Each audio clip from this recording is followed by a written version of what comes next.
Big tonight. Public Relations Officer of St Lucia's opposition United Workers' Party, Leonard Montoute, has called comments made by the Grenada Prime Minister as on a political platform in St Lucia unfortunate and shows that what he says is Dickon Mitchell's political inexperience. Mitchell, also into his third year as a political leader and less than a year and a half of being Prime Minister, told a Congress meeting of the ruling St Lucia Labour Party that they should be careful not to elect anyone that is not born there.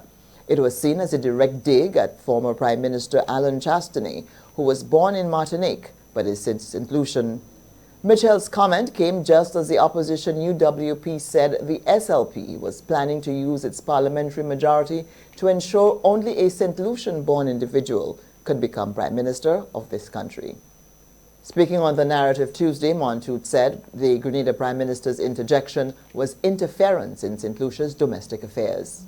I consider, well, he is probably green in the business.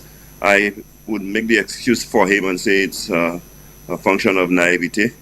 And I mean, he should nonetheless know better than to get involved in St Lucia's domestic politics to that extent. And as a leader, I think it would be misguided to be making such a pronouncement. Of course, he perhaps was pandering to the St Lucia Labour Party. We know many that have fallen for their bluff. It was unfortunate that he too was probably misguided by what he had been told by them. But I think as a leader, it is unfortunate to have such a stance because this is not the kind of ideology we wish to push in this region. Regional political analyst Peter Wickham, also speaking on the narrative, called the Grenadian leader's comments inappropriate.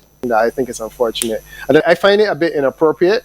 You know, if Grenada wants to go in that direction, which I suspect that they won't, then maybe Dickon Mitchell can want to recommend that. But I think it's inappropriate to be suggesting to St Lucians that this is something that you want to do, clearly because you're trying to curry favor with the St Lucia Labour Party that seems to be trying to find creative means and mechanisms of keeping Alan Chastany out of politics. There was no immediate comment from Prime Minister Mitchell, who was on a plane Tuesday on his way to Saudi Arabia for a high-level CARICOM summit in the kingdom. He had just returned from Doha last weekend. Mitchell, who has been putting in many air miles in recent months, is also set to go to Dubai for the COP conference later in the month.